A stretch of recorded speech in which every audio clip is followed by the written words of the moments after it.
तो ग्रंथों में ऋषियों ने जो बात कही है वो सब प्रैक्टिकल करके लिखी भई है। तो हम लोग पहले से ही बहुत विकसित थे, परंतु यदि विकसित थे तो आज की तरह घर घर में टेलीविजन क्यों नहीं लगाया ऋषियों ने? अपनी विद्या का प्रचार प्रसार क्यों नहीं किया? बोले ये जड़ता का विकास जो है ये विनाश की ओर ले जाता है। आज जितना विकास हमारा वैज्ञानिकों से हो रहा है वो सब विनाशोन्मुखी है। विकास के नाम पर सारे जंगल काट डाले, सारे हमारे जितने भी विशाल पर्वत थे वो सब खोखले कर डाले, विकास हो रहा है। परंतु इस विकास ने जो घर घर में टेलीविजन पहुंचाया, टीवी की बीमारी लग गई। बच्चों को अब टीवी से हटने का मन ही नहीं हो रहा। तो एक टीवी लगाई जरूरत पड़ने पर, तो उसका सही सदुपयोग हुआ महाभारत के दर्शन में। पर ये जो टीवी है ये तो घर घर की बीमारी बन गई बच्चों की। आज किसी को किसी से बात करने की फुर्सत नहीं, अभी बात मत करो मेरा सीरियल चल रहा है।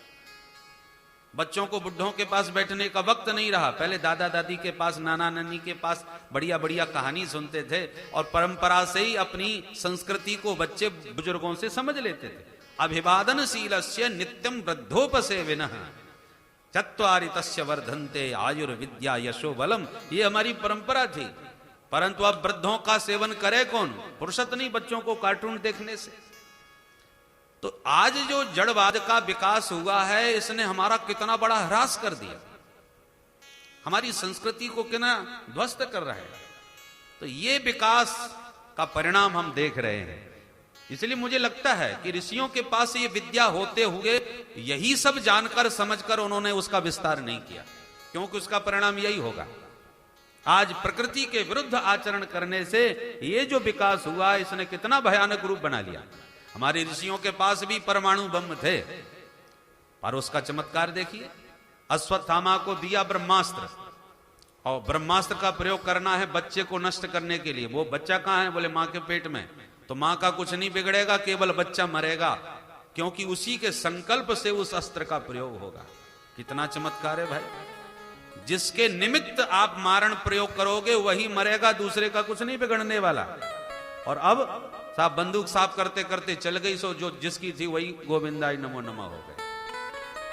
परमाणु अस्त्र रखे थे दूसरों पर चलाने के लिए, पता चला कि एकदम भूकंप आया, बिजली सब चली गई, संतुलन बिगड़ गया। तो जो परमाणु दूसरों पर डालने के लिए बनाया था वही देश संकट में पड़ गया, लेने के देने पड़ गए। बोलो राधे राधे। तो ये जो विकास है तमाम प्रकार से वो कितना घातक हो गया, जो आत्महनन की ओर हमको ले जाने लगा, हमारा ही सर्वनाश करने के लिए खड़ा हो गया। ऋषियों के पास ऐसी कोई विद्या नहीं थी जिस विद्या से उन्हें अपने ऊपर खतरा आ गया या समाज को किसी प्रकार का खतरा हो गया। द्रोणाचार्य जी महाराज ने अपने शिष्यों को ये अस्त्र आयुध दिए, ब्रह्मास्त्र, एक से एक बड़े दिव्यास्त्र थे। परंतु अर्जुन को पात्र समझ के सारे विद्या सारे अस्त्र दान कर दिए, और अपने बेटे को अश्वत्थामा को जानते थे कि ये खतरनाक है, सही सदुपयोग नहीं करेगा, इसलिए अपना बेटा होते हुए भी ब्रह्मास्त्र चलाना तो सिखा दिया पर लौटाना नहीं बताया। और अपने प्रिय पुत्र को, अपने प्रिय शिष्य अर्जुन को चलाना लौटाना सब कुछ सिखा, सारी विद्याओं में पारंगत कर दिया। तो पात्रतानुसार विद्या का दान दिया जाता था ताकि उसका दुरुपयोग न करने पावे। अब स्थिति क्या हो गई कि परमाणु बम पता चला कि आतंकवादियों के ही हाथ लग जाए, यदि उन्होंने देश को अपने वशीभूत कर लिया और सारे पदों को अपने अधीनस्थ कर लिया तो क्या नहीं हो सकता। जिस देश ने विकास किया परमाणु का, आतंकवादियों के हाथ लग जाए तो सारे विश्व को संकट में डाल सकते हैं, अनधिकारी को भी हाथ में लग सकता है। तो आप जरा दोनों के विकास का अंतर देखिए। आध्यात्मिक ऋषियों के पास भी सारा आज का विज्ञान था, पर उन्होंने ऐसे विज्ञान का कभी विकास नहीं होने दिया जिसके कारण प्रकृति असंतुलित हो, जिसके कारण समाज पर संकट पड़े, जिसके कारण कभी आत्म हनन की स्थिति आ जाए। पर आज जो अंधाधुंध विकास है, उस विकास ने सारा संतुलन प्रकृति का बिगाड़ दिया और लोग विवश हो गए सोचने के लिए ये विकास हो रहा है या विनाश हो रहा है।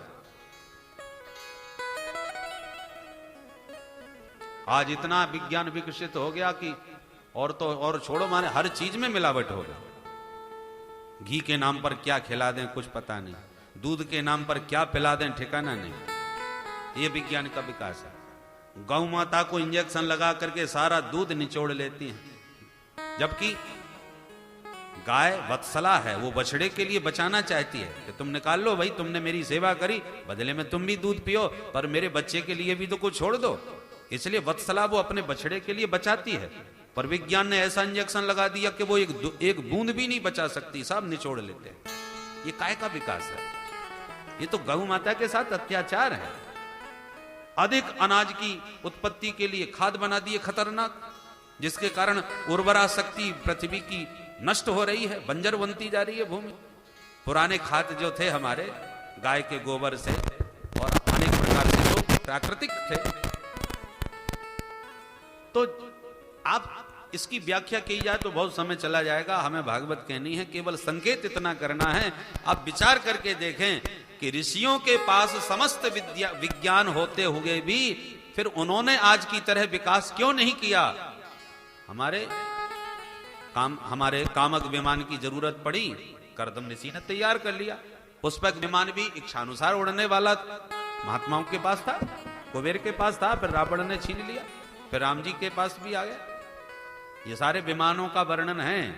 अरे आजकल भी वैज्ञानिकों ने ऐसा विमान नहीं बनाया जो संकल्प की गति से उड़ता हो।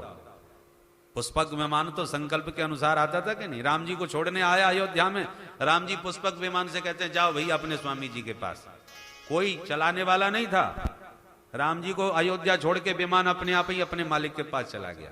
ऐसा विमान महाराज चमत्कारी।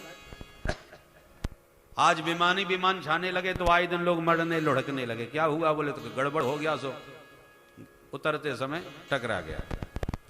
ऐसी सैकड़ों घटनाएं हो रही। पता चला पाकिस्तान से उड़ा और काबुल पहुंच गया, आना था हिंदुस्तान, पहुंच गया कहीं का कहीं। तो ये सब गड़बड़ हो रहे हैं। कहने का मतलब ये है, ये जो विकास है ये अनियंत्रित है और विनाशोन्मुखी है। अध्यात्म का जो विकास था वो जो आवश्यक था, उतने जिसके लिए आवश्यक था उनके लिए था, वो विज्ञान था। और अध्यात्म की यात्रा अंतर्मुखी बनाती है और विज्ञान की यात्रा बहिर्मुख बना देती है। जितना विज्ञान ने विकास किया है वो हम सबको बहिर्मुखी बना दिया है। सारे विज्ञान का मूल उद्देश्य क्या है? आज के विज्ञान का उद्देश्य क्या है? बोले सुविधा बढ़ाओ, समय बचाओ। यही उद्देश्य है ना, सुविधा बढ़ाओ, समय बचाओ। और वो आज सफल भी हो रहा है। पहले हमको दिल्ली से यदि वृंदावन आना हो कितना समय लगेगा, कितना लगता था समय, और आज कुछ घंटे में आ जाते हैं।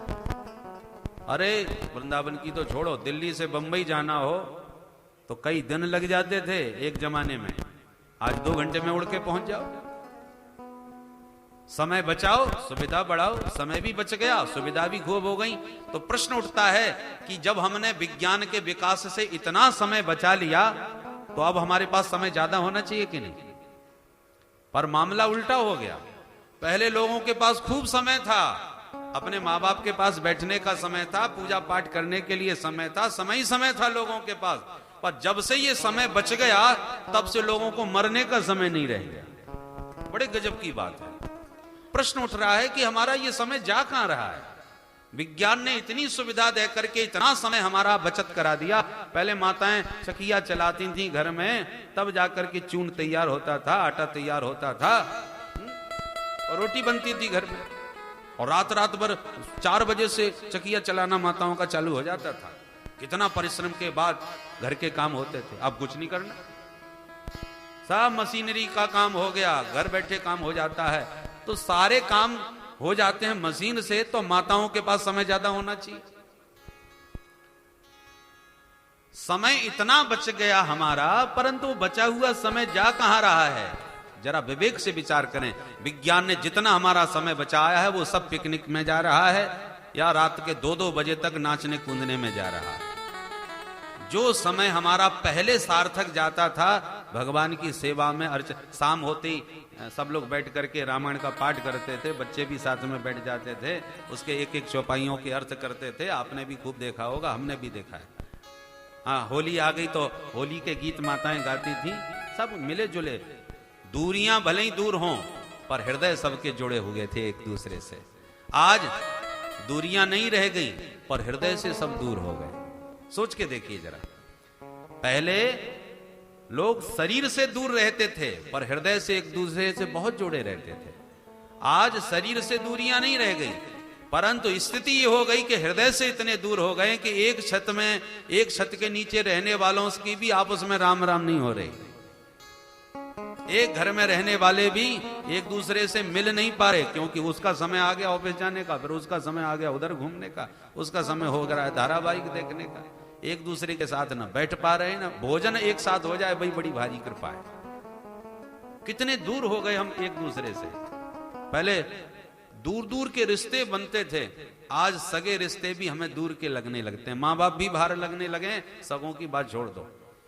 ये स्थिति मानसिकता में कितना जबरदस्त परिवर्तन हुआ है, और ये परिवर्तन विज्ञान के विकास के साथ ही हुआ है। हो रहा है कि नहीं? ये सब विचार करके हमें सोचना चाहिए। मैं ये बात इसलिए कहना चाहता हूं कि हम लोग ऐसी मानसिकता माने बैठे हैं कि हमारे ऋषियों के पास वो शक्तियां नहीं थी जो आज विज्ञान ने हमको प्रदान कर दी। पर प्रश्न उठता है, ऋषियों के पास ग्रंथ कहते हैं कि विद्या थी, फिर उन्होंने इसका विकास क्यों नहीं किया? मुझे तो लगता है इसलिए विकास नहीं किया कि आज की जो स्थिति है वो जानते थे ऋषि मुनि, इसलिए उन्होंने उस स्थिति से बचने के लिए इसका विकास नहीं होने दिया, ताकि हम एक दूसरे से जुड़ करके सच्चे आध्यात्मिक अंतर्मुखी बने, बहिर्मुख न हो।